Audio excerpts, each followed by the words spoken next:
Ladies and gentlemen, this is the main event. Fight fans worldwide, you've tuned into the #1 undisputed boxing podcast today.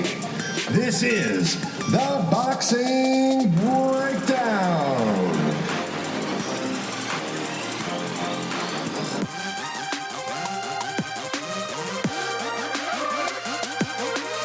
Now, your heavy-handed, hard-hitting host, Mark Roxey.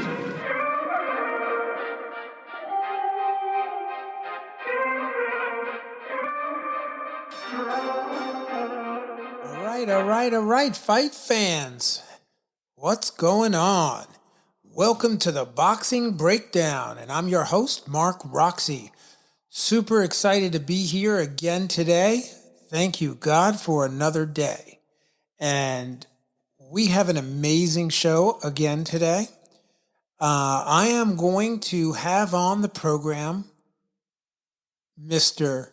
Jorge Diaz Jr., professional fighter and father, amazing athlete, and an amazing person. So stick around. You're going to love today's program. We're going to get into Jorge's life, how he got into boxing, his storied career, how he came up the ranks as a fighter, some of the pitfalls that Jorge fell into as a young fighter, and then how he transformed into an absolutely incredible human being. So it is my distinct pleasure to welcome to the program Mr. Jorge Diaz Jr. Jorge Diaz, what's up? Coach Mark. What's going on, my brother? You are on the Boxing Breakdown. Nice. How you doing, man? I'm good. I'm a little tired right now. You tired? Yeah. Why are you tired? I had an early run last night. Oh, you did? Yeah. Where'd you run? And I had a load with my box truck. Yeah, for sure. I picked up in Swedesboro. That's like South Jersey at 4 a.m. Oh, okay. All right. So I left my house at 2 a.m. Okay, cool.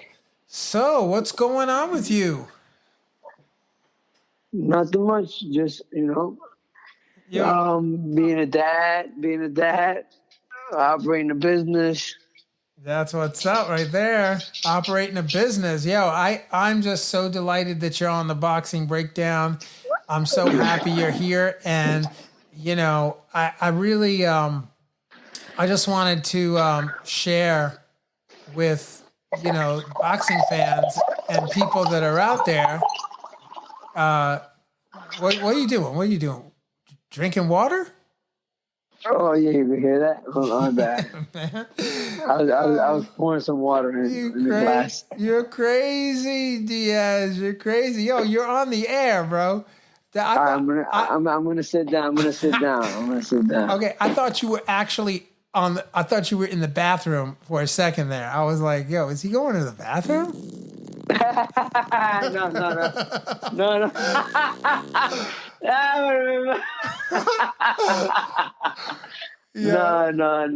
I was pouring me a glass of water. Yeah. So, man, the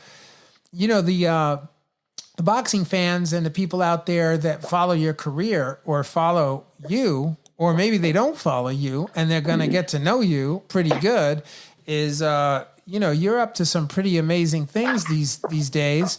And what I wanted to do is I just wanted to get into, a little bit about how you got into boxing, a little bit about your past, and then kind of just, have that transcend into what Jorge Diaz Jr. is doing now, right? So is that cool?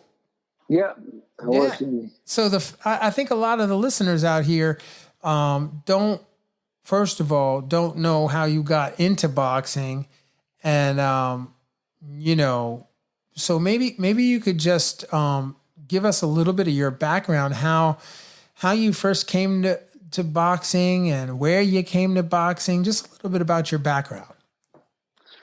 I was living in Puerto Rico, and my younger cousin, who was at one point was a very promising, prospect at welterweight.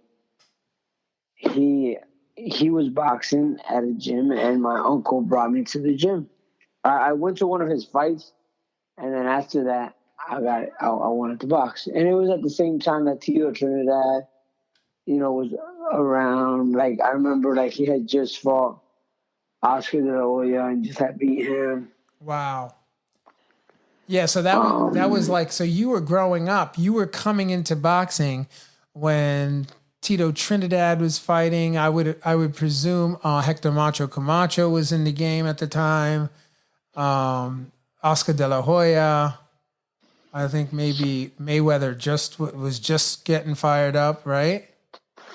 I didn't come from a boxing family, My dad didn't box. I didn't watch boxing, but all I remember was Tito Trinidad. And Well, I don't blame you because, many of us adore him. He's one of the most, recognized and probably most beloved fighter in Puerto Rico.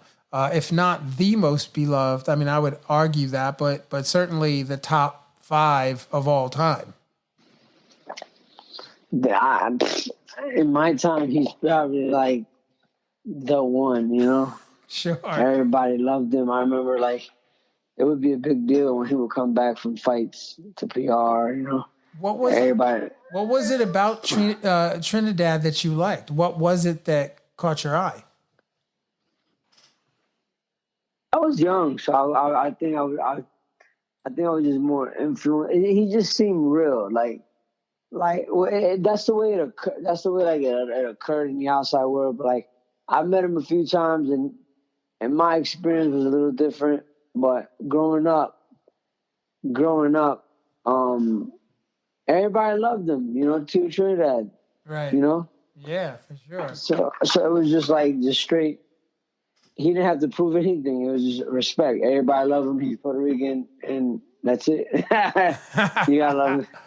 Yeah. So how old were you when you got into boxing? How old were you? It was, I would say like 11. Wow, 11 years old. Yeah, it was like 99, 2000. Wow. I was born in 80. I was born in 87. How old was that? I was like 13, right? Yeah. It was 87. Yeah. I mean. Yeah, I was like 12, 13. Wow. So then if you started boxing when you were, let's say 12 or 13, and how many years have you been in boxing? How many years total did you spend in the sport of boxing? I took some time off, like a few times, like a few months off, but I never took years off. Like I've always boxed since I started. Right. And I stopped in 2018. Wow. Yeah. I remember. I remember the day. I remember the day. I remember where I was when you stopped. I gave it, I mean, in the beginning, I was a young kid, so it was like all young. It was all fun and games, right? I remember these big like drug dealers, like they told me if I won this fight that they would buy me a whole outfit. Wow. In Puerto Rico, we when I had my first few fights, we didn't have any outfits. So what we fought was basketball shorts and sneakers. Wow. Yeah. So what we used for hand wraps were the sheets, bed sheets that were cut up like into a long. It was literally a long piece of bed sheet. What? So you would cut the bed sheet up. Nah, this guy would sell them. This guy would sell them. Oh, but it was wow. literally just bed sheets. Oh, snap. That's amazing. Yep. And he got pretty creative because he'd get different kind of bed sheets. Like with cartoon figures and cut them up. You know what I mean? And then he would sell them. And he would sell them. Yeah. It was like $3. It was like $3. I remember $3. Perfect. So the drug dealer said that if you won the fight, I beat this kid from Monteatillo, Puerto Rico. I'm from Santurce, right, from Barrio Obrero, and they had a show in Santurce, and we fought this kid from Monteatillo, which is like another part of Puerto Rico, and he told me that you beat this kid, yo, I'll buy you. The guy's name was Jordan. And he sure did. Sure did. Like, I remember a few days later, he took me to a store in Puerto Rico called Mudafor, in La Parada 18 in San Juan. And he bought me Puerto Rican shorts, these shoes, like a white and blue shirt to match the Puerto Rican shorts. Wow. Yeah, it was pretty cool. I was pretty decked out. That's amazing. So that was when you were an amateur fighter. And so like, what was it like training in Puerto Rico? What was that like? Just like every day, boxing. I had a different schedule. My school schedule at the time started at 12. I went to school at 12 and I got out at 5. Oh, okay. So I was always late to gym. Oh, I see. Right? So, and I wasn't really that skillful. Like everybody liked my cousin and the coach, his name was Javier Arce, who's like pretty famous in Puerto Rico. Everybody knows him. Yeah. He was big on this other kid named Anthony Brooks. Tito. Tito is actually a professional boxer now. His name is Angel Alacosta. Oh, okay. He's doing really good. I think he's a champion and everything. Yeah, he's a world champion. Right. Well, he was a little kid named Tito. We used to call him Tito. I think they still call him Tito, right? Yeah. Yeah. So, they, I was like just in the background. You know what I mean? Right. You were not the main feature. You were just like a gym rat. Yeah, I was spar. But the one thing that I always had was work ethics. Right. I got it from my dad. Like he instilled it early. I used to be a real good baseball player, and I used to practice all the time. He used to make me practice, and he instilled that in me to practice hard. Wow. All the time. Well, and I've seen you train. I mean, I've been in the gym with you, and I can attest to that. You have a work ethic. The one thing that if anybody knows Jorge Diaz Jr. when he was fighting is that he's a professional. You open the dictionary for what a professional fighter is, and your name would be in there, brother. Thank you. Yeah, your work ethic was impeccable. That's for sure. So what was it like training back then? Like, who was in the gym when you were training? What was it like? Like I said, in Puerto Rico, I was always the last kid there. Everybody was usually finishing up when I got there. Right. Then I moved to New Jersey after that. Like not even a year after started boxing. Something happened and my grandma sent me to my father. I was living with my mom in Puerto Rico. I was living with my grandmother in Puerto Rico. Okay. And my grandmother sent me to my father. And then when I was with my father was living in North Brunswick, New Jersey. And he was living like in a garage and that was turned into like a studio. And I was telling him how I wanted to box. And I remember I moved with him in the summertime and I would wake up like 5 o'clock with him in the morning and we would deliver newspapers. Oh, wow. And every morning after the newspaper route, we'll go to a bagel spot. And one day I'm in the bagel spot and I'm telling him how much I want to box. And this guy just came up out of nowhere. His name is Asabache. He came out of nowhere. He goes, "You want to box?" I'm like, "Yeah, I want to box." He goes, "Well, there's a boxing gym on Route 27 in Franklin behind the 7-Eleven. And then he looks at his wife and he goes, man, that kid looks like Elizabeth. Turns out Elizabeth's my mom. Oh, snap. Yeah. I'm like, wait, Elizabeth who? She's like, oh, that's my mom. Oh, wow. Coincidence. So this guy just walks up to you and you didn't Just, you wanted to box. This guy shows up in the same place at the same time in the bagel shop and tells you that if you want to box, you go to this gym. And we'll be back right after these messages. Breakdown listeners, I sure hope you're enjoying this podcast today. Please be sure to share it with your friends and family. Download and subscribe on Spotify, Apple Podcasts, Stitcher, Google Podcasts, iHeartRadio, and anywhere downloads are offered. Please take a moment if you enjoy this podcast and consider making a small donation at patreon.com/theboxingbreakdown. And now, back to our broadcast. yeah. Oh, wow. I rode my bike the next day over there. Wow, and that's New Brunswick, New Jersey.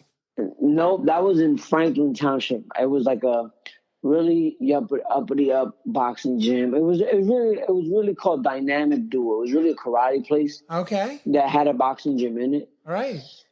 You had to be a member, and it was like really expensive. And I remember the guy. His name is Steve Rivera. He was my coach for many years.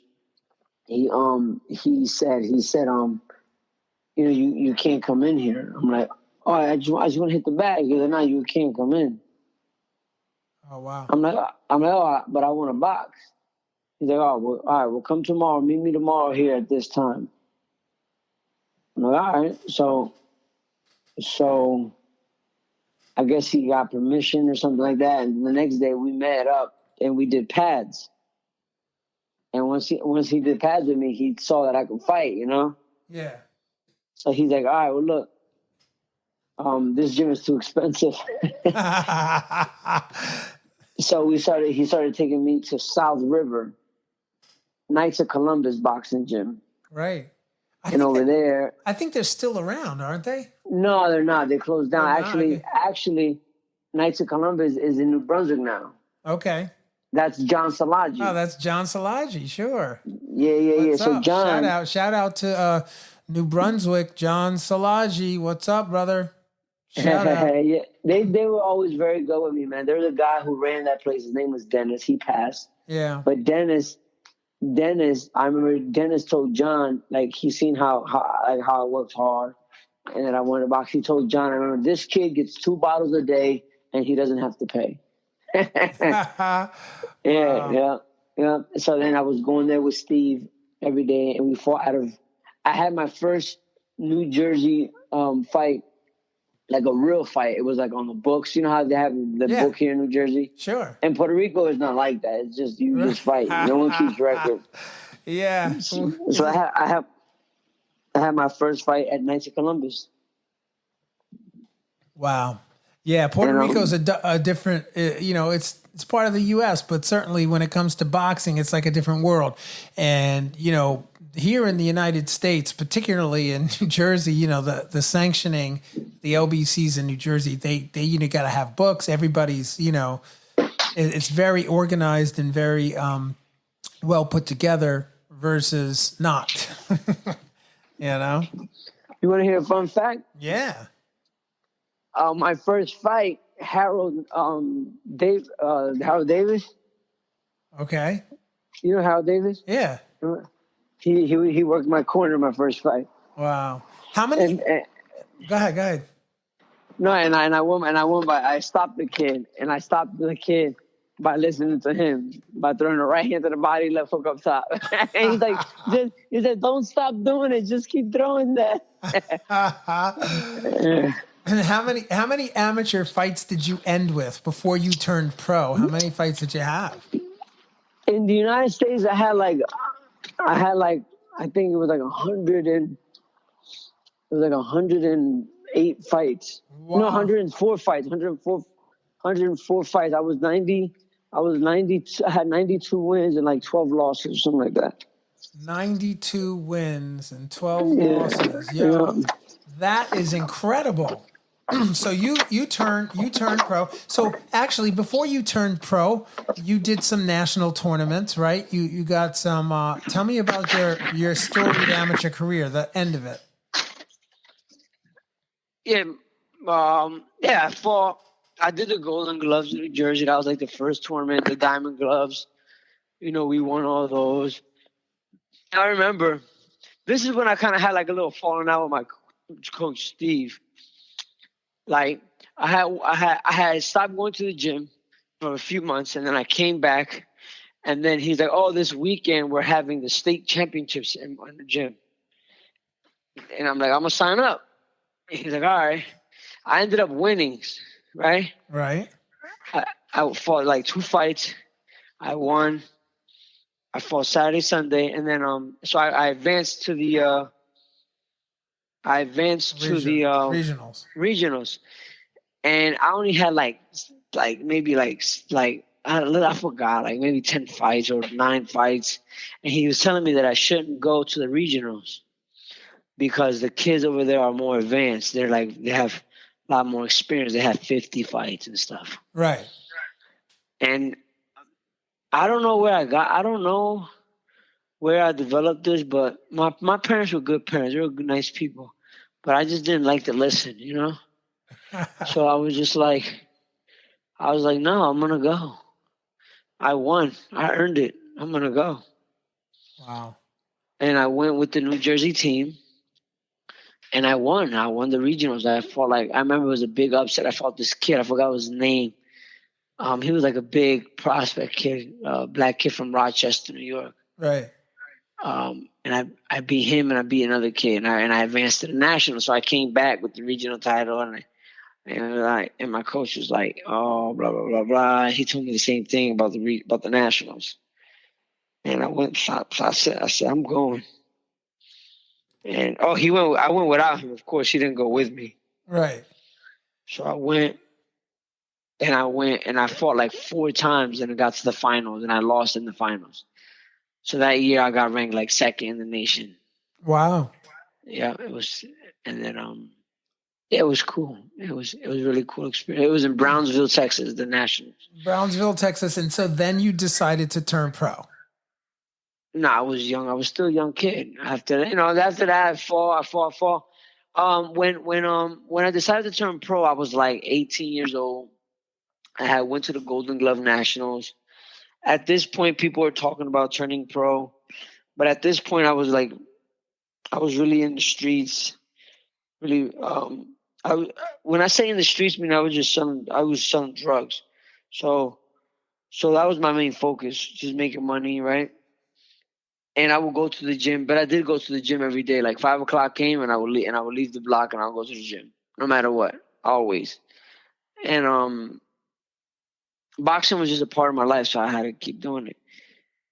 But my main focus was just making money. Right. And then this Italian guy named Sal offered me $10,000 to sign a piece of paper. and then I was gonna get paid to fight. Wow. I was like, oh man, that works out. I'm here making money. I could use that money and flip that money with what I'm doing. You know what I mean? I'm like $10,000. So the deal was that he was gonna give me $10,000 and he was gonna give me $500 a month for a year. Wow. So I said, look, I'll sign this if you give me the $10,000 and the $5,000 all at once. The $500 all at once. So it was $6,000. So if you give me $16,000, I'll sign. And so he gave it to you. He gave it to me, and I signed. Wow. Wow, and that's the start of your professional boxing career. Yeah, he was. I had a quote unquote co-managerial contract with Pat Lynch. Okay. Pat, he was. That's what they used to like lure me in. I think Yeah. Oh, Pat, Arturo Gatti. He's famous. He's connected, and he was. You know what I mean? Yeah. But he really wasn't my manager. Right. Sal was my manager. He was just like on paper, you know what I mean? Right. And they use his connects to put me on shows at the Garden and things like that. So you fight at the Garden. So your professional career, you have something like getting a little feedback here. Let me see what's up with 19-6-1. Yeah. 26 fights. Yep. Amazing. Just really, really amazing. So tell me about some of your marquee fights. My marquee fight. All right, well, my first marquee fight was like my 8th or 9th fight. I think it was my 8th fight. They were like, "Oh, you're gonna fight in Madison Square Garden," and I was like, "What? That is gonna be too cool." You know what I mean? Yeah. It's gonna be on an HBO undercard on Juanma Lopez, and Juanma Lopez was like a Puerto Rican, big, he was up and coming, like he was a big champion, Sure. I was excited. I'm like, what? This is gonna be crazy. I got paid like $1,500 or something like that, right? It was like an 8-round. So you got $1,500 to appear on the undercard of Juanma's at Madison Square Garden. It gets interesting. Check this out. So then I'm like, excited. I'm pumped up. I'm thinking I'm the guy, right? Right. And I look across, and then the guy has like a big entourage, right? And I'm like, whatever, I'm gonna knock his ass out. And then they were announcing us, and they were like, fighting out of the blue corner, a 2-time Olympic gold medalist. And then I said, hold up. I never won any gold medals.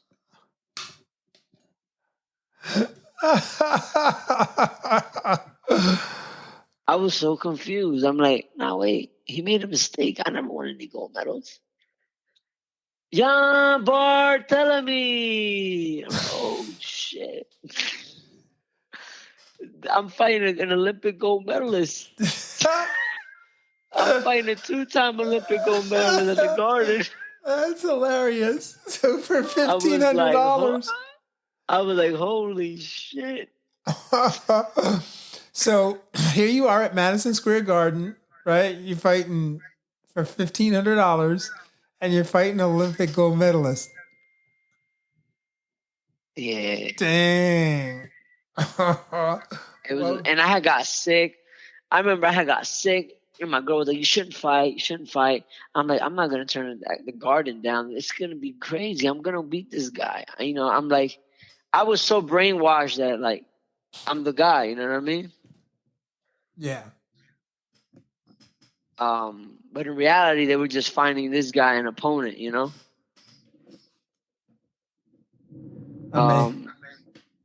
We had a good fight. And then, like, at the end, I just ended up knocking him out. Or like a 4-piece. Boom, boom, boom, boom. Knocked him out cold. 4-piece? What was the combination? It was like a right uppercut. We were in a clinch. Close. Right. And then I stepped back, and I gave him a right uppercut to the body, a left uppercut to the body, an overhand right, and then a left hook. Boom. And the left hook wiped him out. Wow. He was out like Pacquiao was out. He was out. He went Face forward. down? He didn't get, face down. He didn't get up. Wow. Amazing. And if you see the fight, there's like a little clip on YouTube. Yeah. If you put Jorge Diaz Barthelemy knockout, whatever, you could see the disgusting face I had, the disgusting look I had on my face. Right. I looked at my quote unquote manager. Yeah. Right at like in the middle of the ring, right after the knockout.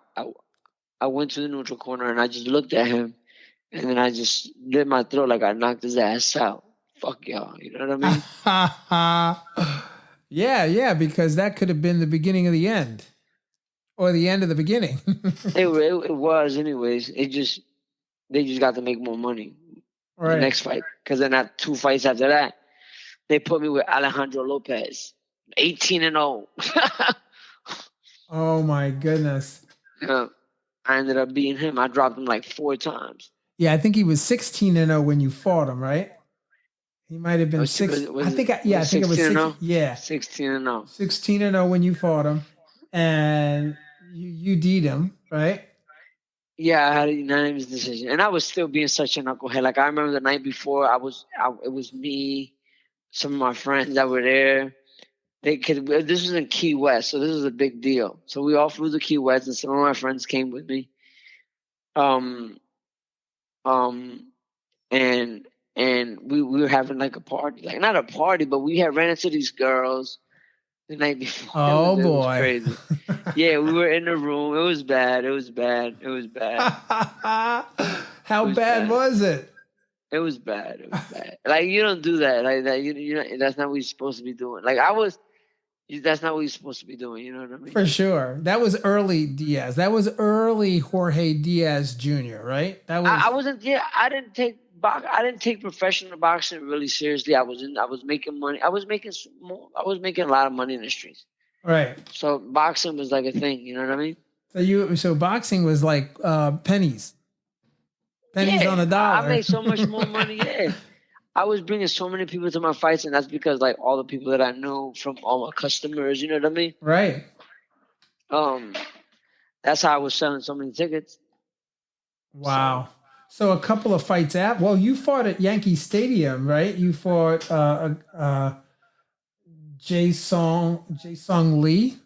Jason Lee, yeah. You fought at Yankee Stadium. That's what's up right there. That was fun. I think at that point they kind of started to seem like maybe this kid has an opportunity. Like maybe this kid's got something. You know what I mean? Right. Well, it's funny that you say that because when I'm looking at your record, as I look at your record, they've divided it into basically two sections, and that's right where the break occurs in your career. So that's interesting that you said that, and you TKO'd him in Yankee Stadium. Yeah, that was a tough fight. It was another weight class. I remember he weighed like 128, and and you know me, I didn't care. I was like, yeah, whatever, who cares? Let's just fight. Right. So I didn't even ask for more money or none of that. You know, Right. You just afterwards, wanted to fight back then. I'm like, whatever. Come on, let's get this. Let's go. You know what I mean? Yeah. That It was was exciting. 2010. Just for the listeners out there, so you know where we are right now in his career. That's roughly 2010. Actually, to be exact, that was in June. It was June 5th, 2010. Yeah, that was a fun weekend. I remember after that we went to this club in Bronx called Talay. It was really fun. Really, really, really fun weekend. It was a Puerto Rican Day parade the next day. It was awesome. So the next leg of your career, I mean, you did. I mean, you fought a lot in Atlantic City. Well, I got in trouble. This is what happened. I had got in trouble, right? I got busted. I was in the wrong place at the wrong time, and the boys came. They ran down on us, and we had got caught with the drugs, and I got in trouble, and then like a year right after that, going into my first day of like probation, I got in trouble again. Oh wow! So all that was like a big setback in my world of like, for me it was a huge setback because I didn't have no way to earn money anymore. Right. All I had was boxing. And before I was just boxing just to do it. Like I didn't do it for the money. You know what I mean? Yeah. So now it's a role reversal in your career because now you're fighting for money. Well, now I was like,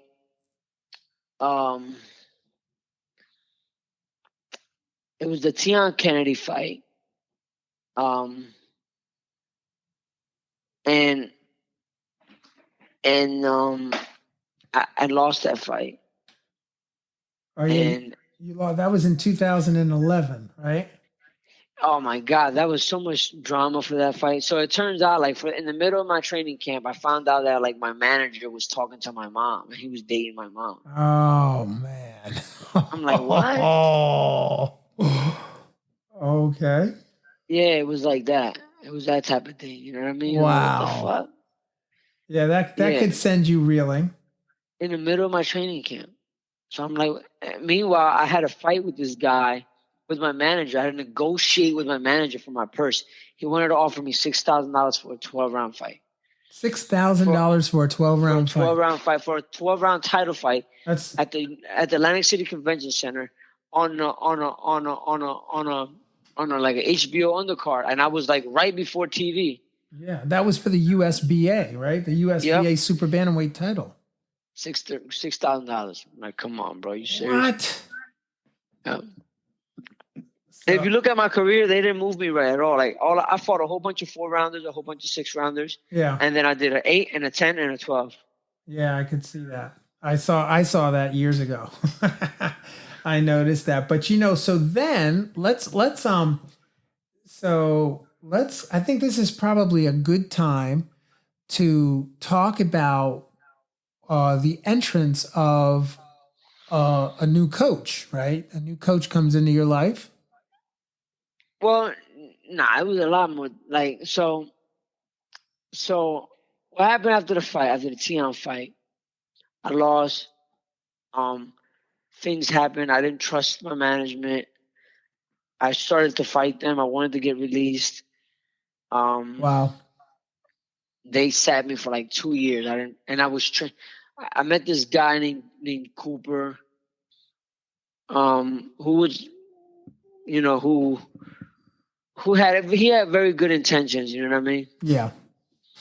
And he was just like, but he was just not giving me the right information either. He was like, he was telling me like, "Oh, these guys are doing you wrong," and blah blah blah blah blah blah blah. And I'm like, "Yeah, I know that, I know that." Um, and so I was staying with him in Florida, training. I met this great coach named Sherman, man, like Sherman Henson from Florida. Really, he's like a famous Florida coach in Tampa area. Right. Cool guy, like he's like an uncle. We still talk, Wow. you know. Um, I was training with him. I had one fight under him, and then while I was down there, that's when I had, got my girlfriend at the time pregnant, but she was in New Jersey. Right. So then I fought one fight with Sherman, and then after that, I was like, I'm going back to Jersey, Sherman. I gotta be a dad now, you know. So then so um I did these courses and whatever, and then I went to the gym, and one day I ran into Dwayne, right? Right. Coach D. Dwayne, Coach Dwayne, Coach my D, right? partner. Yeah.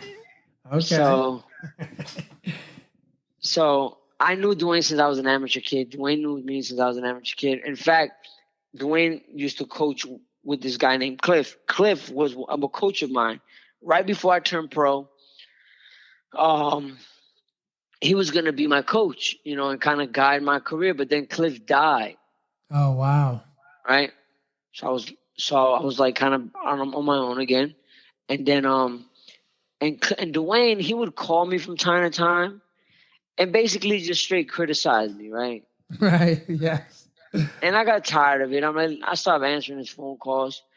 A few years later, I come back from Florida. I'm working full-time job with the city, like cleaning parks. I was a park maintenance, and I was going to the gym. And one day he walks in the gym, and I'm like, "Yo, how many days can you work with me?" He's like, "Oh, the same excuse. Oh, I'm busy. Blah blah blah blah blah." I'm like, "Yeah, I got that you're busy, but what can you commit?" He was like, "Oh, I'll give you one day." I'm like, "All right," I took it. He said he'd give you one day. He said he'll come one day. Okay. And I said, "All right, I got it. I'll take it. One day. What day is it gonna be?" We picked a day, and he started once a week, and then once a week turned to twice a week, then twice a week, then 3 times, and then I got him hooked. you know? Wow. And I already had a son at the time. I was working a full-time job. I was like at the end of my career. I was beaten up so much by the whole legality of boxing world and the whole promoter manager thing. Right. Um, I had made some bad choices on fighting. Like I signed with this other promoter. I went 2 years without fighting almost. I fought once, and then this guy puts me in with like a 24-0 guy with like 22 knockouts. Wow. Then that was a whole another drama episode. My during the training camp, I found out my grandma was like throwing up in Puerto Rico, so I flew her down over here because the hospital over there told her that she didn't have anything, but she had lost like 20 pounds of weight because she throws up all her food. Oh, wow. So when they told me that she was really sick, I flew her over here and we brought her to the hospital. And turns out she had pancreatic cancer. And, I love my grandma. Like, she kind of raised me. So I'm like, I'm training for this fight with Vicente. But I'm in the hospital all day while my mom was at work. And then after work, when my mom gets out of work, she'll come in and stay all night with my grandma, Yeah. So while I'm in the hospital with my grandma, like I'll take a break during lunch when the nurses can come in and stuff like that, and then I'll go to the park and I'll go run at the park. I wasn't even like sparring for that fight, Wow. you know. No, you had no Um, sparring before, and you were fighting for the WBC super bantamweight title. yeah, yeah, yeah. Wow. One of them junior titles, yeah. Yeah, the Ferka box. Yeah, at that point, because at that point I was just doing it for like just trying to get there, trying to. I was just doing my best. I was doing my best with what I had at that time. You know what I mean? Sure.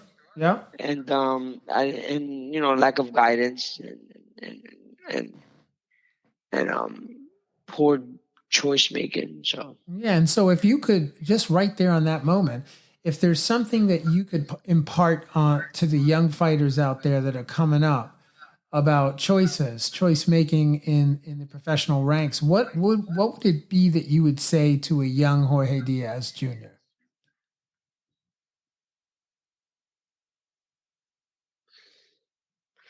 it's man.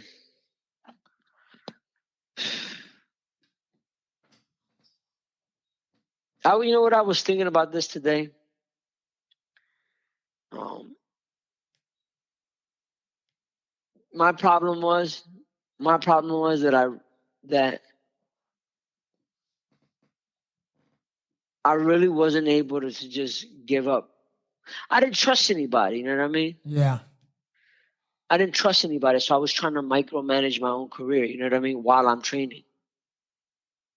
You get what I'm saying? I I get what you're saying implicitly. Yeah. I mean, What I would, you need somebody that knows. Listen, if you don't have any guidance, I don't know, man. I'm not gonna tell you not to do it. Just stand for what's possible and just do your best. But definitely get someone you trust and let them handle all that stuff, and you just focus on training. yeah, that's right. You know, Focus on being a sportsman, focus on winning. yeah. Don't focus on no money. You know, um, don't focus on what you're getting paid. Right. I was telling myself that, like, man, if I wish I had it, like, I wouldn't even ask how much I'm getting paid. Like, I would just fight. Wow. You know. So then let's talk about moving toward the end of your career, because there's something that happens in your life that completely transforms the direction of your life. And part of it happens while you're in a fight with Adam Lopez. Tell us about that. So, we started training with Coach D. Coach D taught me how to box, man. He really taught me how to really box. For the first time in my boxing career, I learned how to box like the last 2 years of my boxing career. Last 3 years, you know what I mean? Yep. The whole entire time, I was just a good fighter. I had the balls and I had the will, and I was willing to get hit, and I could hit. Right. But I didn't know how to box until I sat down with Coach D, and like he taught me. Right. And then I was really excited. Um, um, we had we were training, and we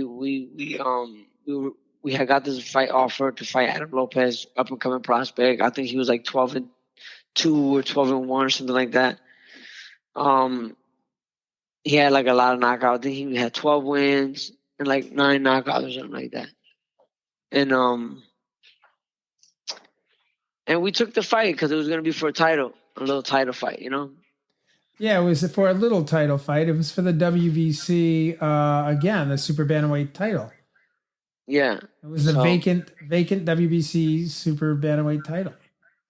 Yeah, it was cool because I was taking these personal and professional development training courses, and we're talking about that little voice in our head. I was always like saying negative things. At the time, I was doing very, very, very good. That was 2017, right? Yep, that was November 18th, 2017, when you clashed with Adam Lopez. Yeah, when I fought Adam Lopez, that was the best earning year of my career. Like I generated in taxes, I grossed $221,000 that year. Whoop whoop whoop whoop! I had That's two what's businesses. up. I had a bail bond business, I had a barbershop.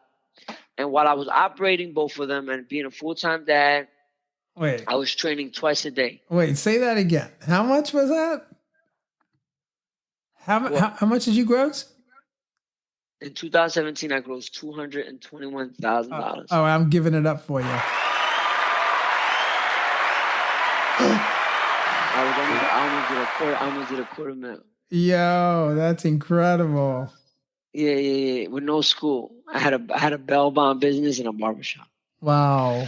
It was cool. It was a really good accomplishment for myself. So you go into this fight with Adam Lopez. I was training hard, man. I was training twice a day. It was awesome. I was training with Dr. Sean Aaron from Rutgers University at the time. He's the president of the International Society of Sports Nutrition. Like he got me strong and the best shape of my life. Right. So now you're measuring. Now you're measuring everything. They were measuring everything. I was doing the whole Rocky Balboa. Remember the Russian dude? What was his name? Ivan Drago. Yeah. Putting the mask on the machines and the measuring your power, all that. They were measuring I was measuring how many calories I ate a day, how much protein. It was crazy. I was even measuring my sleep performance. So what made you do that? I mean, you had your whole career, right? You fought your whole career. You never did that, right? And now all of a sudden, what is it? Those courses that I told you about, I took them courses, and then I discovered that throughout my whole career, I wasn't being a champion. I wasn't being a champion because I didn't have a belt, so I didn't think I was a champ. So in those courses, I discovered that in reality, I'm a champ because I spend most of my day being a champion while I'm training, while I'm eating, how I'm living. Everything revolves around being a champion. So I discovered in those courses that I discovered many things. And one of the things around boxing was that I was a champ. So the first thing I needed to do was to have a team. So I reached out I was going to get like a strength conditioning coach. Right. And I wanted to get like a Rutgers student that was studying sports science to intern with me. So I reached out to some professors, and turns out that Chris Algieri, Chris, right? Chris, yeah. From Long Island. Chris Algieri from Long Island, yeah. Former champion, right? Him and I were friends. We were friends in Vegas. We sparred together and all that stuff. Turns out that one of the professors that I called at Rutgers knows Chris. And the professor was Dr. Sean Aaron. He's the president of the International Society of Sports Nutrition. Right. He called Chris and asked Chris about me. Hey, do you know this kid, Jorge? And of course, Chris said some good things. Like, oh, yeah, he's a good kid, blah, blah, blah, blah. So Dr. Sean Aaron called me the next day. He's like, hey, listen, we have a mutual friend. His name is Chris Algieri. He said good things about you. I'd love to work with you. Turns out their facility was like 3 miles from my house. Wow. 3 And miles from where you lived. You mean in New Brunswick? in New Brunswick. Yeah. And not only that, I'm into gardening. So I used to rent a 600 square feet right across the street from his facility. And I used to see that facility every day. And on top, it says Center for Health and Human Performance Facility. I saw it every day for like 2 years, and I never even thought about anything. Wow. You never even thought to go in there or. No, I'm thinking Rutgers, Right. whatever. So I did these courses. I discovered I'm a champ. So I started treating myself like a champion. So I created a team, and I had like the best team you can have, really. Like, I mean, I was missing you. That would have been the cherry on top. Oh man. That would have finished it all. You already know. You already know what would have happened. It would have been incredible.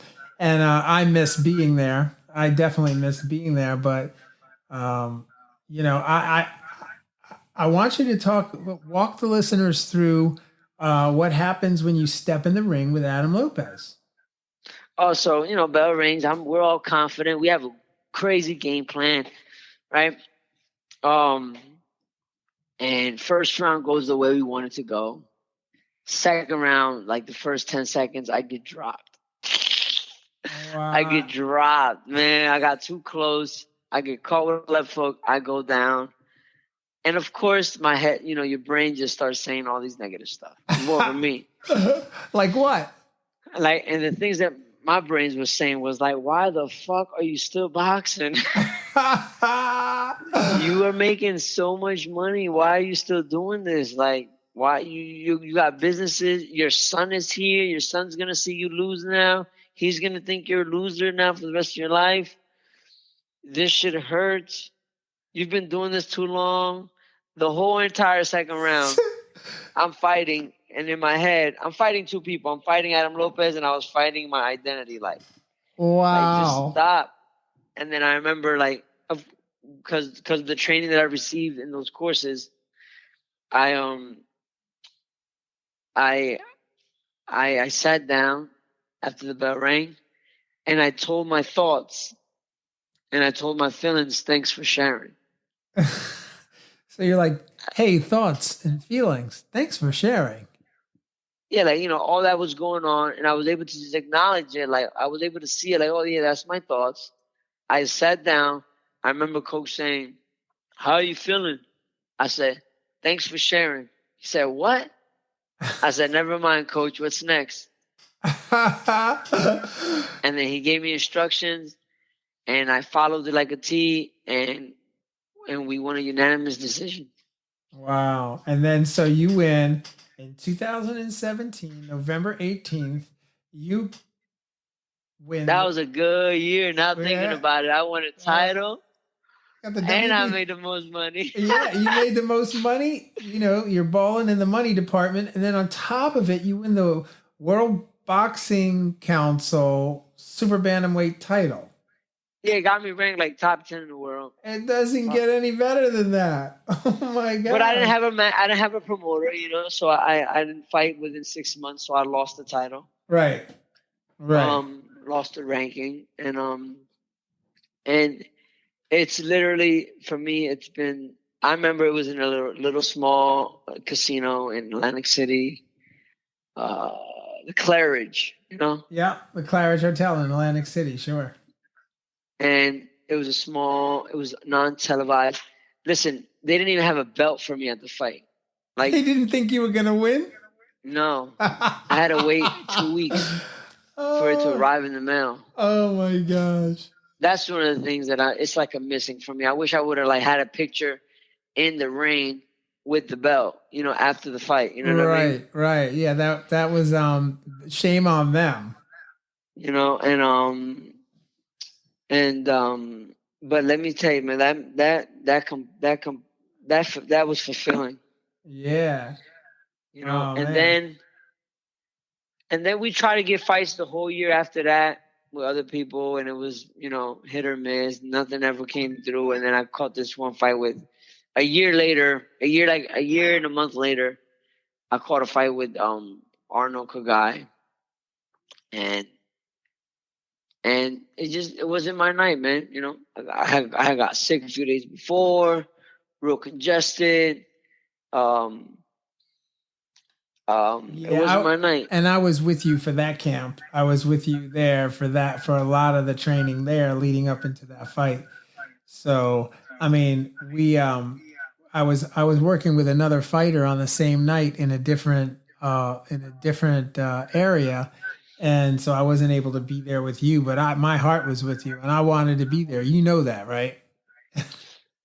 Yeah, no, of course. Yeah, yeah, but that was a great night, and there were a couple of errors toward the end of the fight, but the fight was incredible, and really, yeah. When I look at the fight, man, I was doing better than I thought, man. Oh man, it was a great fight, and the main thing is that not only did you hold him, you also put an end to some of his weapons. You took away some of his weapons, and even I remember the broadcaster saying that at the end of that fight, boy, Diaz really taught Arnold Kagai a lesson, and Arnold Kagai needs to go back to the drawing board and figure some things out. I remembered that. I remembered succinctly those comments. So it was a great fight. Yeah, and at that point, I was like, you know what? I got my little title. I'm done. Right, and that was a Showtime. That was on Showtime, and that was in Philadelphia. But that was on Showtime. I remember. It was just a great night, And then so after that fight, let's talk about what Jorge Diaz has been up to. So after that fight, so it's like 2017 was the height of my year, and then 2018 was like 2018 was 2008 housing market. Right. I went from being on top of the world. Mind you, my fiance is going to school full time at this time. I'm the only one making money. My son's going to a private Montessori school. And they passed this law in 2017 where there's no more bail bonds. So in 2018, I went out of business. Like March 2018, I went out of business with my bail bond company. It's called the Bail Reform. So then I had the barber shop. I had that was a sweet thing, man. My rent was like $750 a month. I had 7 barbers at $180 a week, eat all of them. It was so easy. It was easy money. Every Monday I'll come in, I get my money, Right. And then I got greedy, man. I tried to raise the rent on my barbers because to kind of compensate for the bail bonds, Right. And they didn't even say nothing to me, bro. They just left. Like 2-3 days later, they just was gone. Wow. Yeah. 2 guys. I was able to, I called them all. Some didn't answer. Some did. I was able to convince 2 of them to come back for a lower rate, Right.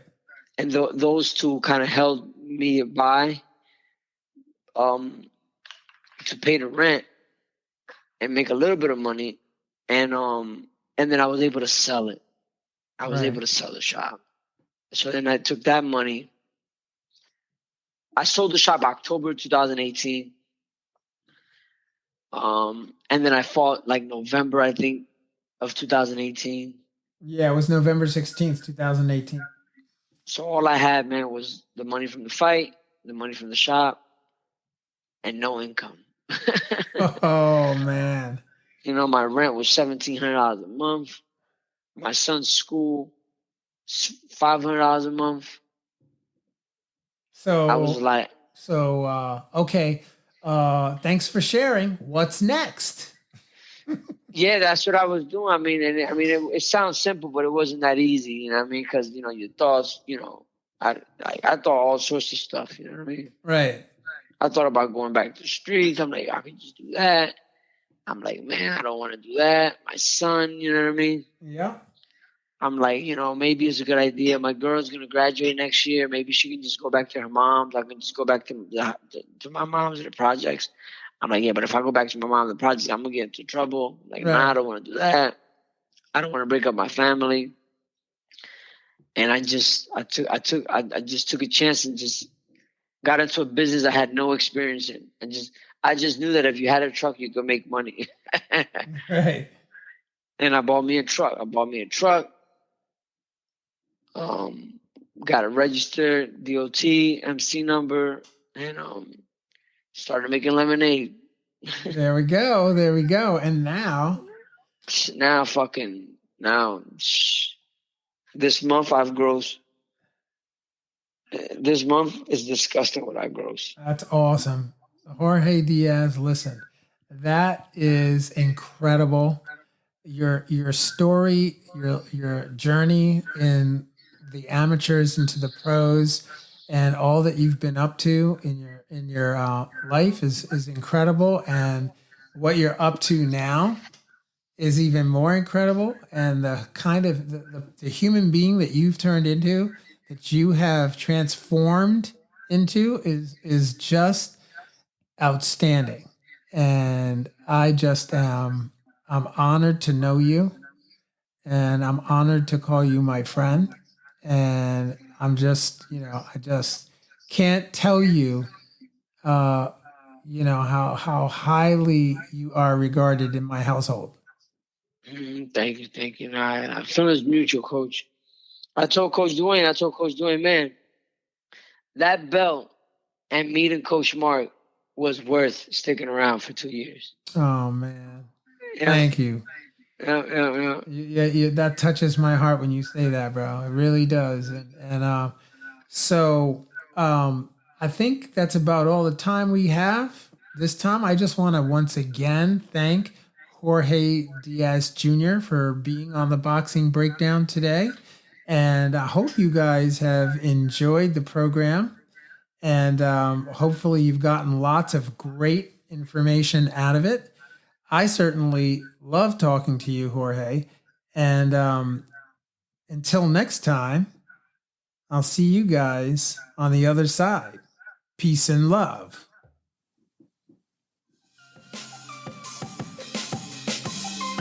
Fight fans, join host Mark Roxey and special guests as they break down all aspects of the boxing world, including news, business, management, training, promotions, fan reactions, upcoming events, matchups, future boxing stars, title fights, state of the boxing world, and all the stuff you don't see when you watch boxing. This podcast is released each week on Thursday at 8 p.m. Eastern Standard Time. Live streamed on YouTube, Instagram, and Facebook Live. It's the Boxing Breakdown, hosted by Mark Roxey.